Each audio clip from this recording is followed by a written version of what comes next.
7 entertainment में आपको बताएं कि सुर और संगीत के बादशाह मोहम्मद रफी बरे-सगीर पाक व हिंद में आज भी मकबूल हैं। 35 साल करियर के दौरान मोहम्मद रफी ने फिल्म इंडस्ट्री को लाजवाल की थी। इस हवाले से रिपोर्ट करेंगे मालिक मुश्ताक।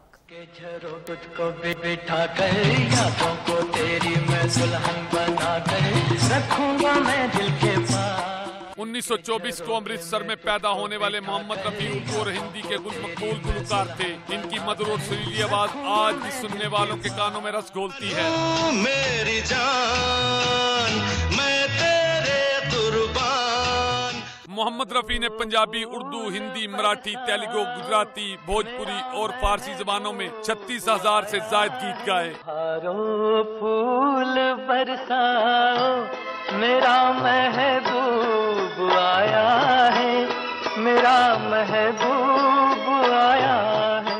गुलकार मोहम्मद रफी को कव्वाली और डुमरी में भी महारत हासिल थी। अपनी सुरीली आवाज के बायस इन्होंने भारतीय फिल्म नगरी पर भी कई दहाइयों तक धाक बिठाए रखी। मोहम्मद रफी ने 2 फिल्मों में अदाकारी के जौहर भी दिखाए। मैंने पूछा चांद से कि देखा है कहीं मेरे यार सा हंसी, चांद ने कहा चांदनी की कसम नहीं।